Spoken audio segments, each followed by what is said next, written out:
In this section, we're going to be talking about stuff that you should never be using or touching in HardOPS or box cutter, but there you go. So we're going to start with HardOPS and then we're going to talk about, box cutter, okay? So in terms of HardOPS, you know that you have the Q menu, the Alt V menu, the Control tilde menu, and also Alt M menu. These are the main menus, right?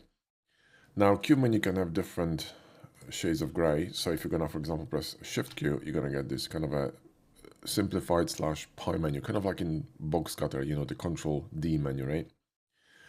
I don't really use it, but you can if you want to. Another menu that you might be interested in is Control K menu, which is gonna be the same menu as the preference menu for HardOPS. Now you're gonna have a lot of options in here, and most of them, 90% are just, I wouldn't touch them. Okay, for example, you got options for the UI. You can change the scale of the models, which means the display of all the information. Then you can, for instance, enable or disable KeyTops pop-ups if you have KeyTops installed, right? You got fade options for model menus. You got, fast UI options, which I wouldn't really touch at all. This is for all the, kind of HardOPS internal displays and all that.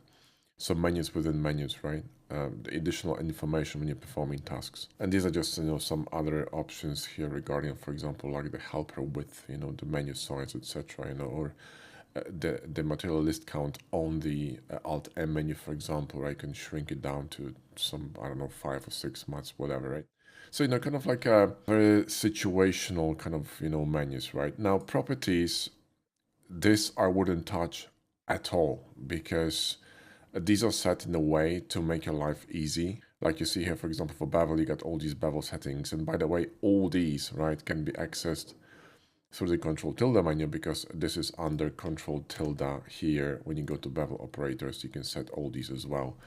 So these menus and these options are kind of spread and sprinkled into different menus and they kind of reappear in different places. Like for example, if let's talk about, let's say, AccuShape, which can be accessed, here. So if I'm going to select something right here, then you got this, AccuShape in here for some weird reason. If you go to HardOPS, you're going to have it in here. It's the same thing.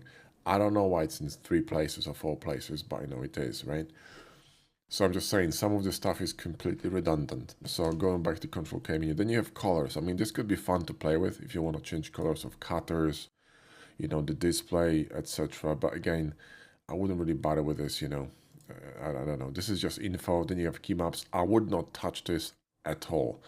Again, like I said in the beginning section, in the intro video, do not touch key shortcuts or key mapping because if you do, you have to do it for every single blender. I run 7 blenders. I mean, I'm not doing this for every blender. Every time I install new add-on, new HardOPS, I have to redo this again and again and again. Just learn the shortcuts, okay? It's easier. Also, again, some add-ons use the same shortcuts, and if you're going to start switching stuff, you're gonna have to think not just about one add-on, but the whole ecosystem. It's a headache. Don't touch it, right? Especially when you're coming from a different software, just learn the goddamn shortcuts. Trust me, you're gonna thank me later, okay? Links, the same as in here, you got links here, it's the same thing. So nothing really major there. And the last one is, what is it? Add-on. So, whatever you have installed, like in our case, I'm in Blender 4.0, I got everything except these 2 last add-ons, right? So the integration to HardOPS. And then you also got the box cutter settings, right? So next thing you need to know is this top bar menu. There are a few things here that, you may be kind of thinking, what the hell is this, right?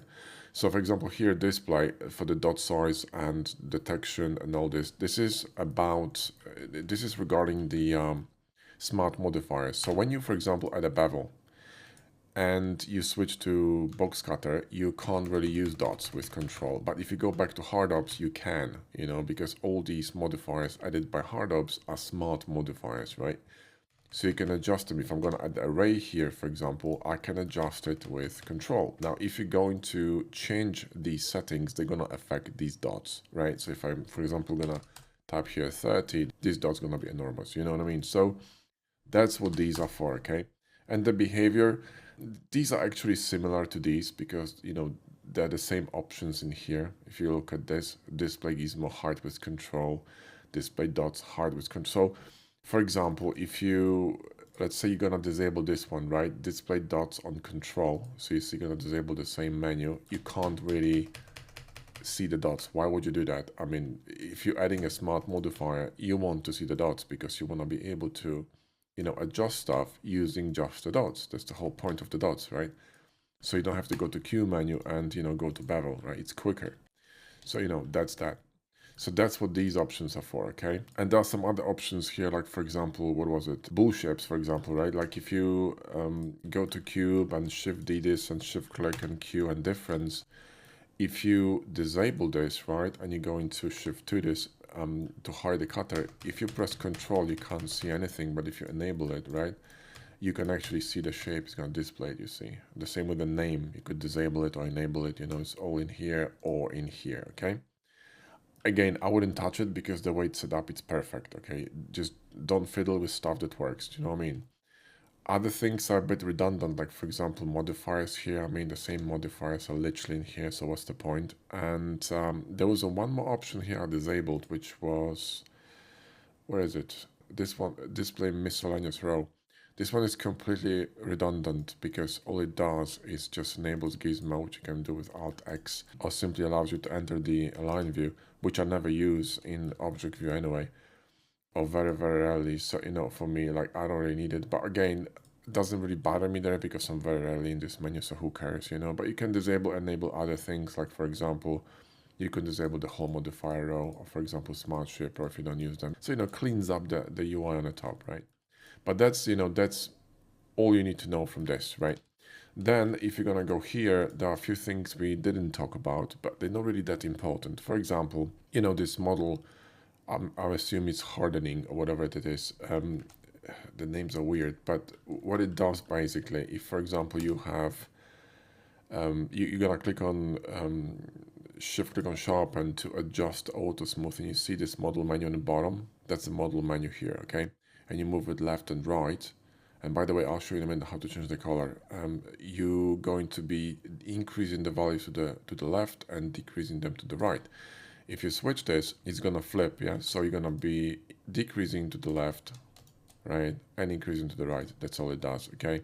So it's got like a preference setting, Color, by the way, you can change here to whatever you want, right? So if you're going to now go to bevel, you're gonna get this color. That's awful.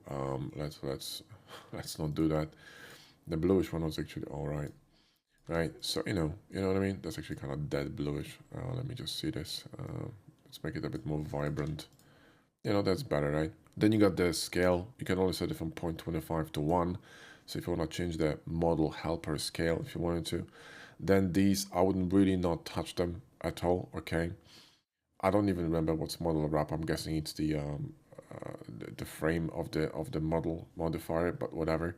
Then you got operator text fading, right? So the display time when you got the model menu in the bottom and you click, it just disappears or fades away. So that's what it's for. Now next one here is gonna be, this one is actually could be quite useful. You could change the bevel profile, but you can also do this in here on the bevel, right? So it's the profile at which the bevel comes. By default, profile bevel for HardOPS is gonna be 0.7 and Blender Vanilla is gonna be 0.5. So you can change it if you want to. I never had really need for this. The need to change this unless you want to make things a little bit more roundish, but I think it's working fine.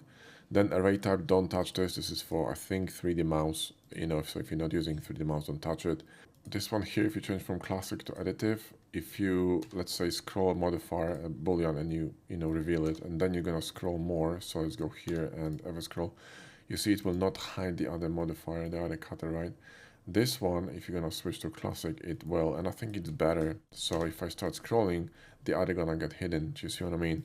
And I think it's better because, if you ever scroll, hold control, you can always reveal cutters you want. So, and then you can clean them up with one click, right? Boom. I think it's better. It's kind of like this endgun situation, right mouse button to cancel endgun. So when I draw an endgun, when I cancel it, I press right mouse button and it cancels the whole shape. I think it's faster and better. So again, you see, I just wouldn't touch it. It's fine.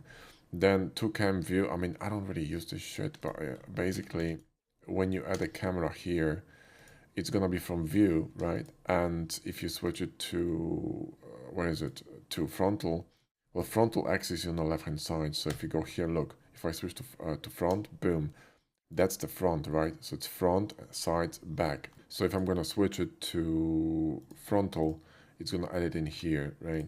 See what I mean? From the front. I mean, I'm not really, where's this camera? I'm not really into turntables. I don't really use this feature, but if you do, you know, you could find it useful.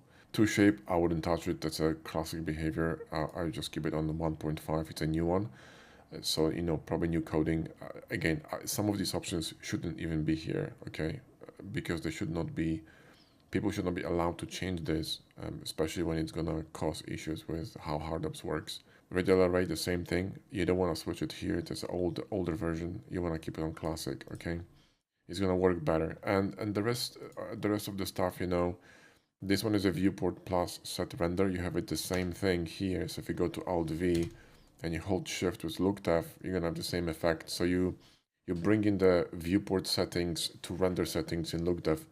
LookDef is EV. I don't really recommend rendering in EV. So pointless, you know, tool in my opinion. Then this one, like I said, don't you ever use this tool, because again, it's gonna do more harm than good. This will teach you fuck all about rendering. Okay, this is terrible idea. Okay, don't ever use this shit. And it really, this tool makes me actually angry because it's retarded. Okay, that's what it is. If you really want to learn, and you should, how to render, this is the worst idea in a very long and sad history of bad ideas of how to do this. Okay, get our course Rendering University and do it right. Okay, don't do this shit. So I'm not gonna be even getting into this because this shit makes me fucking angry. This spacebar accept is kind of weird. I mean, I don't really think you should be using it, but let me show you what it does. Okay, so let's say you have an array. Okay, let me just zoom in on this one, and you have an array, and you press one more time, and you press tab. And actually, that's another array. So A, right? So you have two arrays. Press tab, and then you press space. You can choose which one, you know, which one you want to work on. Which is a really good idea. If you turn this option on, you will disable the space bar. So now, if you have two arrays and you press tab, if you press space, you're gonna just, you know, approve the operation. So you can't really, you have to manually choose which array you want to work on. So pointless, basically. Bool helper toggle. I don't think this actually works. This is for the this menu. So let me show you.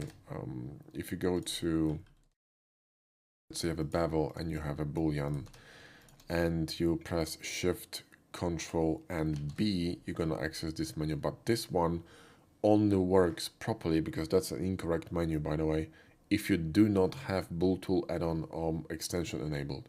So I'm gonna go to Blender 4.3 because in 4.0 I have it enabled.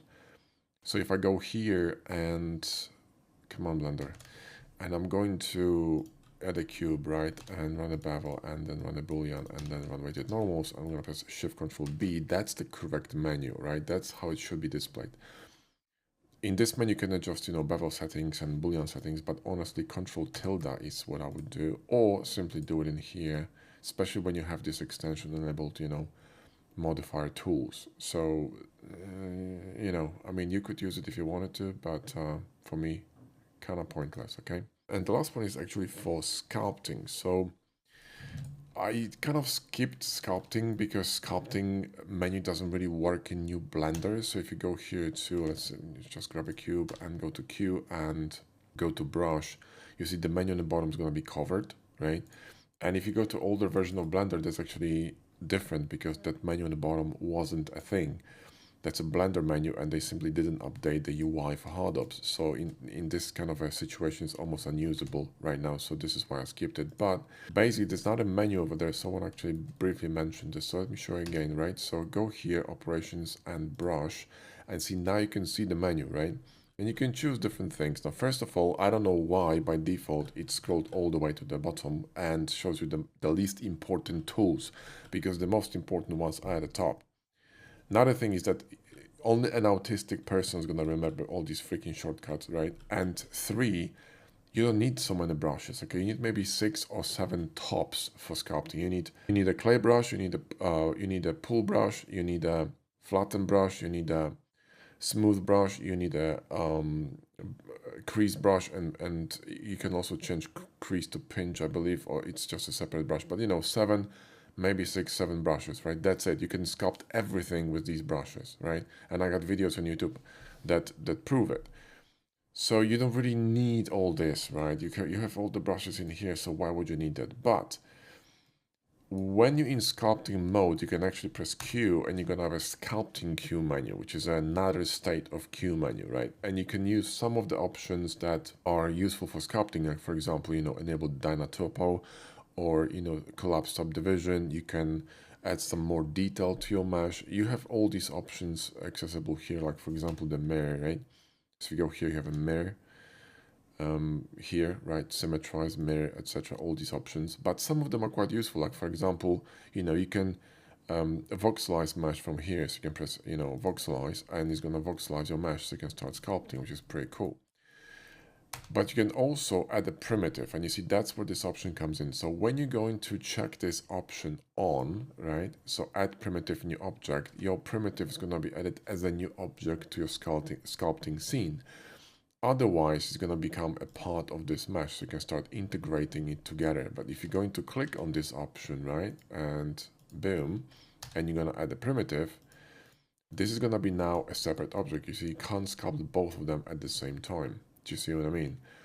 So that's what this option is for, okay? But again, I very rarely use sculpting. I did a bit, you know, ages ago, but if I was actually sculpting, probably I would be using ZBrush. You know, it's a bit more complicated to use, but once you learn how to use ZBrush for sculpting, you know, Blender can't touch it, not even close, right? Even with all these fancy new tools in the Blender 4.3, no way. Although, from what I heard, some of the updates, you know, for people who actually are sculpting, were really well received. So you know, maybe it's moving in the right direction, but you can't expect a software that does everything to do one thing very well. You know, I mean, Blender is still extremely good for hard surface, but it will never be good at everything. Like, you know, extremely good at sculpting, hard surface rendering. It's just, you know, it's a jack of all trades. So you can't expect fireworks, yeah. But if you want to have some fun and play a little bit, you know, you can always use this. And if you want to access this menu on the bottom, you go here and you go to brush, and you can, you know, scroll through and choose brushes in here. Like for example, clay brush, right? And just start building on your model. So I think that would cover everything about HardOPS that you really need to know and more. Honestly, after watching this course, if you absorb all this information and practice, you never ever have to go to documentation. This course is you know, contains a complete knowledge, practical knowledge on what you really need to know in terms of modeling a hard surface. You know, I've been using HardOPS for 5 years professionally, and I actually showed you way more in this course that I ever use on a daily basis. If you're gonna go through the practical section, right, and I hope you did already, then you will understand and you will realize how little you actually need in order to create some really cool models. The basic workflow for HardOPS, even if you try to create some more complicated stuff, you're going to be using the same tools all the time, right? So, you know, after a week or two of practicing, you're going to be basically, you know, almost fluent and very kind of confident using all these tools, right? So again, if you forget anything, go through the course again, or specific sections, go through the modeling section again, just watch it, right? And you're going to kind of refresh your memory on the tools. And if you dig in for some specific answers, I got like 180 or something videos on HardOPS on my channel, and they sometimes attacked very specific issues, very narrow kind of niche, you know, menus and options and tricks and tips and whatnot, right? Now the documentation is heavily outdated. Last time I checked, I saw a tool called Thicken, and I've been using HardOPS, like I told you, for 5 years, and I've never seen that function. I don't even know what the fuck it is. I think it's something to do with solidification, but it must be an ancient tool, and they still have it in documentation. And when I, you know, was talking to Jerry, to Master Xeon, about some of these options that I didn't really, you know, kind of remember, he sometimes told me to just gloss over, which means, you know, either he is not very confident about what they do, or they're heavily outdated, they shouldn't be even used, you know, anymore, right? So there's a lot of stuff in HardOPS that it's just kind of ancient, you know, relics. And like I said, like for example, in this menu, you know, or maybe even this menu here, you don't really need to use any of these, right? But if you want to play around and, you know, play with some settings, you can. You should be able to do it right now very, very easily. And again, if you get stuck and you need more technical help on HardOps, do not ask me or Josh, because we are not the developers of HardOps. Go to the HardOps Discord and ask there. All right, there is a official HardOps Discord here, so go there if you have bugs, issues, technical questions, you know, suggestions for tools, etc. That's where you go, and that's where you post it. Okay, otherwise, you know, no one's gonna be able to help you. Okay, so anyway, that's it for HardOps. Hope you enjoyed the HardOps bit. And in next video, we're gonna dive a little bit deeper into the box cutter menu here, and we can discuss some of these interesting tools here. Now, to be honest, box cutter has more interesting solutions than HardOps, and I wonder whether this is not the case because, you know, Proxy was most involved in developing box cutter, and he has a very fantastic, you know, brain in terms of creating or engineering solutions that are very simple to use and very practical. And box cutter feels way more well put together, in my opinion, than HardOps. HardOps kind of feel like a bit like a spaghetti coding, you know, kind of like a Frankenstein created by many people. It's a fantastic tool add-on, probably the best on the market for hard surface, don't get me wrong, but you know, if I was in charge of development, there'll be a lot of cleanup going on, so just saying. Anyway, thanks for watching, and I'll see you in the next one.